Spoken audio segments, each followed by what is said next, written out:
கொஞ்சமாச்சும் அறிவு இருக்கா அப்படின்னு சொல்லிட்டு வந்து நம்ம ஈஸ்வரியை பார்த்து கேட்குறதா இல்லை பாக்கியாவை பார்த்து கேட்குறதா அப்படிங்கிறது புரியவே இல்லை. ஈஸ்வரி இந்த மாதிரி தேவையில்லாத வார்த்தைகள் நிறைய பேசுகிறவங்க தான் அப்படிங்கிறது நமக்கு முன்னாடியே தெரியும். இப்போ வந்து பார்த்தீங்க அப்படின்னா வந்து இந்த பக்கம் ராமமூர்த்தி ஒரு ரிட்டையர்ட் ஹெட் மாஸ்டர்.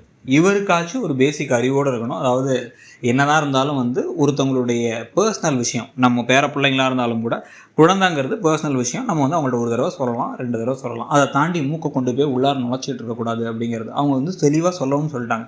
குழந்தை வேணாங்கிற முடிவுக்கு நாங்கள் வரல, எங்களுக்கு சில பர்சனலான கமிட்மெண்ட்ஸ் இருக்குது, சில விஷயங்கள்லாம் செய்ய வேண்டியது இருக்குது. என்னுடைய வாழ்க்கையில் நான் வந்து ஒரு படம் எடுக்கணும் அப்படின்னு ஆசைப்பட்றேன். அந்த கனவில் ஒரு படம் எடுத்தேன், அடுத்த படத்துக்குள்ளே தடையாகி போச்சு. அதனால அதை எப்படியாச்சும் உடச்சி கிடச்சி சரி பண்ணணும்னு நினைக்கிறேன் அப்படின்னு ஒரு ஆசையோட சொல்லிட்டு இருக்காருங்கிறது தெரியும். இருந்தாலும் கூட இவங்க திருப்பி திருப்பி பேசுகிறதும் குத்தி காமிக்கிறதும் எல்லாமே வந்து ஒரு அவுட் ஆஃப் லிமிட்டாக இருந்துச்சு. இன்றைக்கி எபிசோடில் எழில் வந்து பார்த்திங்கன்னா பல தடவை வார்த்தையை எப்படி கட்டுப்படுத்திட்டார். வாயில் ஒன்று சொல்ல வந்துட்டு வந்து பாட்டி வேணாம் பாட்டி அப்படின்னு அவரே பொறுமையாக தான் இருக்கார்.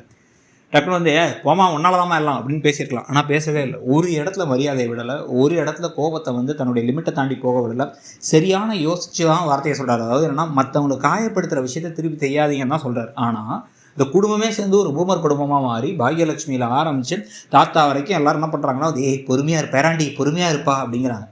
இந்தா வா போகலாம் அப்படின்னு ஈஸ்வரி இழுத்துட்டு போகிறதுக்கு முடியல அவரால். என் பிள்ளை எதுக்கு நீங்கள் சொல்கிறீங்க அப்படி குறை சொல்கிறீங்க? அவன் இந்த வீட்டுக்கு செய்ய வேண்டியது செய்வான். எனக்காக உறுதுணையாக இருந்து நான் இந்த கம்பெனி இப்போ வந்து ஒரு ஹோட்டல் வச்சுருக்கேன்னா அதுக்கான காரணமே எழில் தான். ஆரம்பத்துலேருந்து யாருமே கூட நின்னதில்லை. என்னை நம்பின ஒரே முதல் ஆள் அவன் தான். எல்லா விஷயத்துலையும் பாடுபட்டு எனக்காக தேடி அலைஞ்சு எல்லாத்தையும் பண்ணவன். அவனை ஒரே வார்த்தையில் வந்து இப்போ வந்து அவன் பணம் சம்பாதிக்கல அப்படின்னா அது இன்னைக்கு அவன் என்றைக்கு வேணாலும் சம்பாதிப்பான், அவனால் சம்பாதிக்க முடியும். அவன் திறமை மேலே எனக்கு நம்பிக்கை இருக்குது. நான் சம்பாதிக்கிறேன், நான் என் பிள்ளையை பார்த்துப்பேன், எனக்கு ஒன்றும் தெம்பு போகல, எனக்கு இப்போ தான் இந்த வயசு 48 49 வயசு தான் ஆகுது அப்படின்னு சொல்லணும்.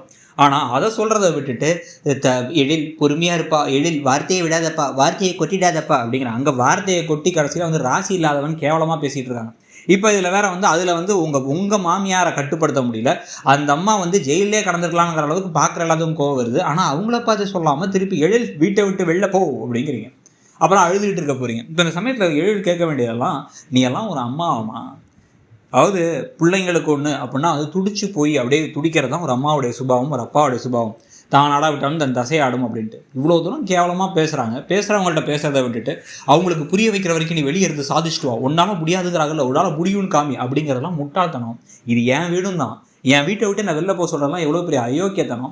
அந்த அம்மாவுக்காக இதை போய் பண்ணுறீங்களே, இதெல்லாம் அடுக்குமா உங்களுக்கு அப்படிங்கிறத கேட்குறத விட்டுட்டு இவர் மட்டும் அம்மா சொல்லிட்டாங்கன்னு பேசாமல் தான் கிளம்பி போகிறாரா, இல்லை அட்லீஸ்ட் பாக்கியாட்ட ஒரு வார்த்தையாச்சும் நறுக்குன்னு பேசிட்டு போகிறாராங்கிறத பார்க்கணும். நீங்கள் தான் வந்து உங்கள் மாமியார்கிட்ட பேச முடியும், நானாச்சும் எங்கள் அம்மா கிட்ட பேசுகிறேன்னு சொல்லிட்டாச்சு போகணும். இல்லை எப்போ பார்த்தாலும் ஈஸ்வரியை தலையில் தூக்கி வச்சு ஆடிக்கிட்டு அவங்க இப்போயும் எதையும் புரிஞ்சுக்காமலே உட்காந்துருந்தாங்க.